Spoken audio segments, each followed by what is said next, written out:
Oh my god, I woke up this morning and there was a whole shit ton of news.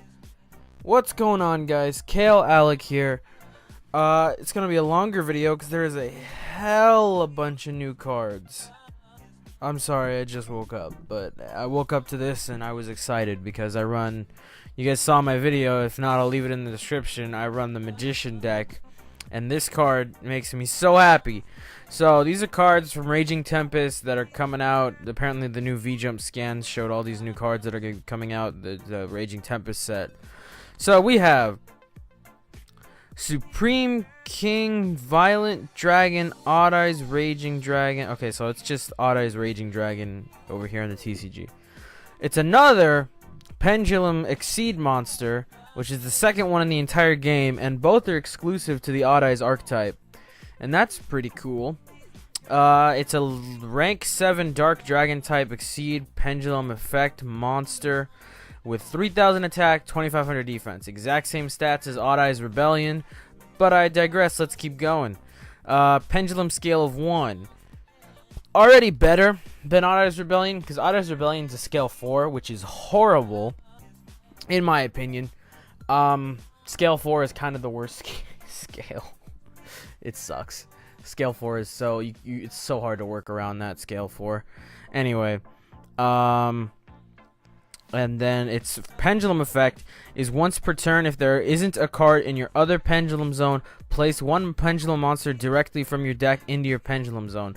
So basically, if this is in your pendulum zone, you can just, and you don't have anything else in your other pendulum zone, just snag a Joker.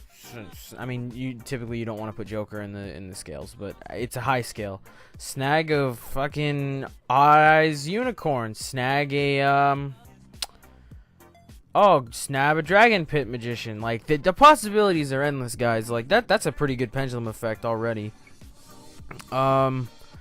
And then it requires 2 level 7 dragon type monsters. Its monster effect is if you can pendulum summon level 7, you can pendulum summon this card from your face up in your extra deck. I think Rebellion did the same exact thing. This is basically, I think, copy and paste Rebellion. Either we're gonna see this in the anime soon, or Yugioh might use it in the manga, because like Vortex, Meteor Burst, and Absolute were not shown in the manga, but they're Odd Eyes cards. They weren't shown in the anime. I'm not sure if they were shown in the manga.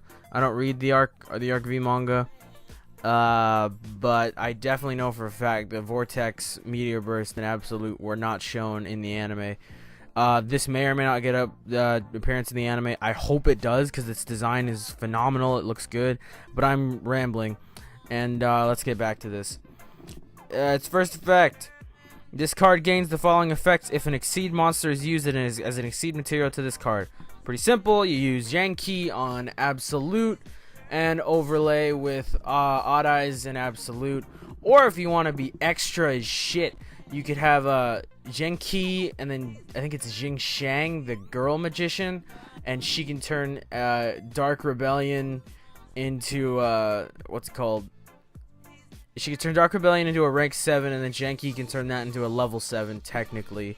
And it'll still be an Exceed monster that you can overlay with. I mean, a lot of people forget that, because those two cards really went unnoticed. Like, when Odd Eyes Rebellion and those two came out, people were, like, hype as hell to make a deck like that, and then they realized it was inconsistent.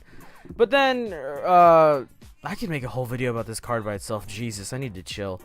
Basically, you can use Absolute and Genki, which is so much easier than the other strategy that we used to have. And then it's, okay. This card gains the following effect if an Exceed monster is used to Exceed summon this card. This card can attack twice during each battle phase. That's pretty good. 3,000 attack, that's nice. And then once per turn, you can detach one Exceed material from this card to destroy all cards your opponent controls. Until this turn ends, this card gains 200 attack for each card destroyed. So you detach, you destroy all cards your opponent controls, and then attack twice with his effect. You won't OTK, but I mean, you can. I mean, no, you won't OTK, but it's possible too in the Odd Eyes deck. Again, I'll leave a link in the description to that deck. It's pretty fun. And its second effect, if this card in the monster zone is destroyed by battle or card effect, you can place this card in your pendulum zone. So There you go. Next up, we got an Ancient Gear Fusion monster. I don't remember if this one appeared in the anime. I don't remember it. If it is, you guys can correct me down there in the comments. But it makes sense that Hound Dog got announced, and then we got, you know, a new fusion, because I was complaining that there was only one Ancient Gear Fusion monster, so now we have one, and here it is. Ancient Gear Fiend, level 8 Earth Machine type fusion effect monster, 1000 attack, 1800 defense. Pretty weak for a level 8, but let's continue. It requires 2 Ancient Gear monsters. Pretty easy, pretty generic for the deck. You can only use the second effect of Ancient Gear Fiend once per turn. Its first effect is this card is unaffected by other card effects. So just straight off the bat, nothing can touch this guy other than battle. That's pretty good. During your main phase, you can inflict 1000 damage to your opponent. It's a little burn damage. It's all right. I mean, your opponent could probably attack over this before they do the burn damage, but whatever.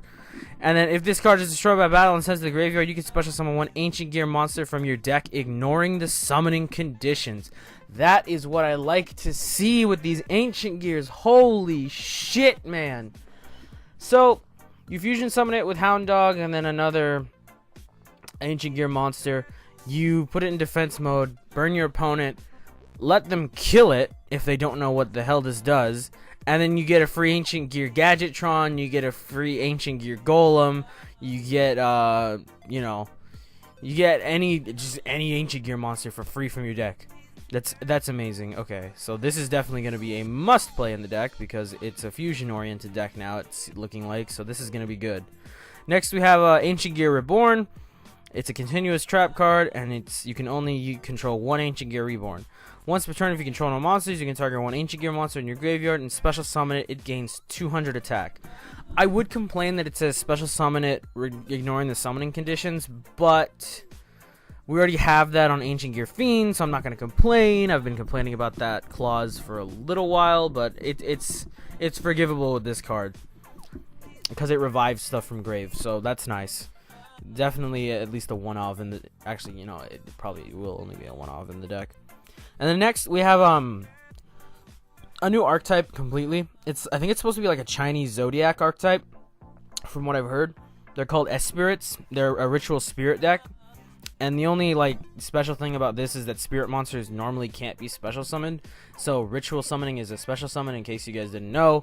So it makes it interesting to see where this deck is gonna go. Anyway, let's read off its effects.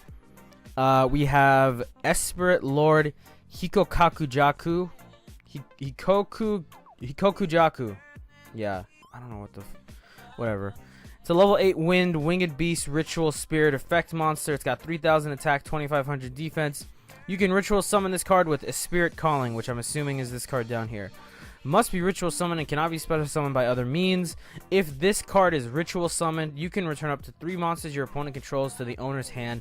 Then you can special summon one level 4 or lower spirit monster from your hand, ignoring the summoning conditions.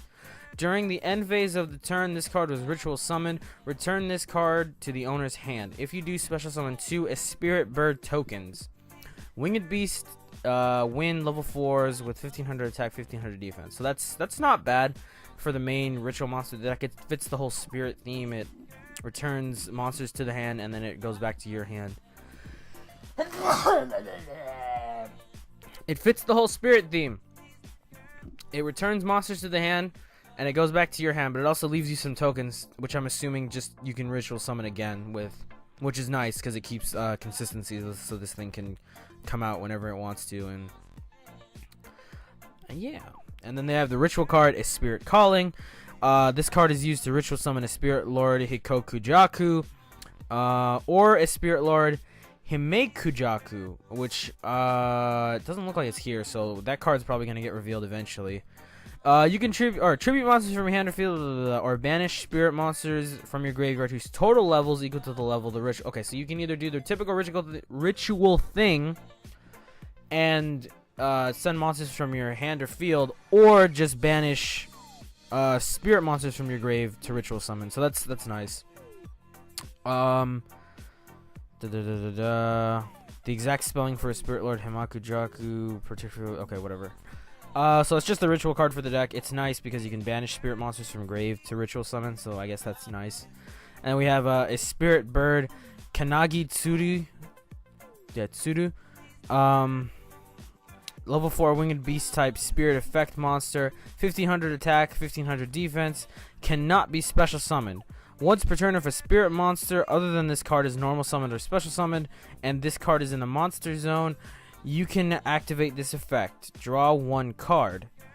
During the end phase, this turn is normal summoned or flipped face up, return it to the hand. So yeah. Once per turn, if just if another spirit monster summoned, you can draw a card. It's okay. It's whatever. It's just part of the archetype. And then we have a spirit healing. It's a continuous trap. You can only activate 1 effect of a spirit healing once per turn.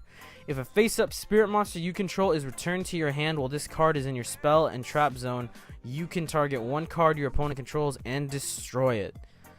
I mean, that's okay. Yeah, it's alright. And then the second effect is when an opponent's monster declares an attack, you can banish 1 spirit monster in your graveyard to negate the attack and end the battle phase. That's a good effect. First one is because it targets, but I mean, it gets rid of problems if you need to. But the second effect is pretty nice. You can just end the battle phase if you don't feel like getting attacked today. So that's pretty nice.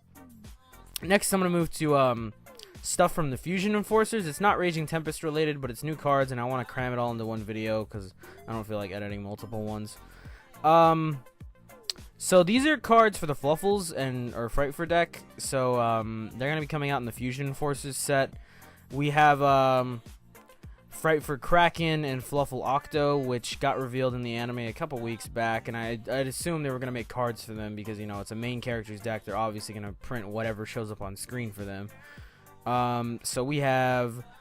It's a level 8 Water Fiend type fusion effect monster with 2200 attack, 3000 defense. It requires 1 Edge-Imp monster and 1 Fluffle monster. So I'm liking how it's getting a little generic. It used to be where they required a certain Edge-Imp and then typically any Fluffle. Now it's just getting more and more generic, which I like because it's easier to get out. Once per turn, you can target 1 monster your opponent controls, send that monster to the graveyard. During the turn you activate this effect, this card cannot attack directly. So that's not bad. It doesn't destroy it. Technically, it still targets, but it just sends. So I just read that. It's actually really nice. That's not bad. It doesn't destroy it. It just sends it to the graveyard. And then second effect, this card can attack twice per each battle phase. That's pretty good too. And when a battle phase ends in which this card attacked, you can change this card to defense position. So you deal your damage and then it switches to defense mode after it attacks. So that's pretty nice. It's got a nice defensive offensive mechanic to it because it's got decent defense and pretty decent offense. So I could see this working in the Fluffle deck pretty well. I definitely use it. And then next we have Fluffle Octo, level 1 Water Fairy. That's interesting because this. Oh no, I think they're all fucking fairies. What am I talking about? Water Fairy effect monster. It's got 800 attack, 800 defense, and you can only use both effects of Fluffle Octo once per turn each. When this card is normal summoned or special summoned, you can target 1 Fluffle monster or Edge-Imp monster in your graveyard and add that monster to your hand. Recycling, that's good. We don't have a lot of that in the Fluffle deck as far as I know. I haven't touched my Fluffles in forever, but yeah, Octo looks like a good card, especially on the normal summon, so. And then if this card is sent to the graveyard due to being used for fusion materials for the fusion summon of a Frightfur monster, you can target up to 2 of your banished monsters and return them to your hand. So using Frightfur fusion and then using like polymerization, like it's a good. This is good because if you use, I think it's Frightfur fusion, like I said, it banishes materials, and then if you fusion summon using this, you can just get your banished materials back. So that's actually really nice. So like you could Frightfur fusion this and then an Edge-Imp monster, summon out Kraken, and then this effect. Oh no, it wouldn't work because that has to be sent to the graveyard. Either way, you can get some stuff back when you use Frightfur fusion, even if it's not for summoning this. I have to say, a good bunch of cards. I'm really excited for Odd Eyes Raging Dragon and Ancient Gear Fiend. The Espirit stuff, I mean, whatever. Until we see more cards, I'm not going to give too much of an opinion on it. The Ancient Gear stuff and the Odd Eyes stuff is really cool. The Fluffle stuff is meh. I knew this was going to come out because I watched the anime and I saw this card appear. So, I mean, whatever. It's not bad, but it's not great. The Odd Eyes card I think is pretty good. This Ancient Gear monster is really good. And then this Trap card is not bad at all. So that has been my time, guys. And remember, stay fresh. Like these new cards that just keep coming out in bunches. Good lord, there's like, this is not even all of it either. I'm not sure if I'm gonna cover all of it, but this is a good majority of what came out. So remember, guys, stay fresh and have a good day.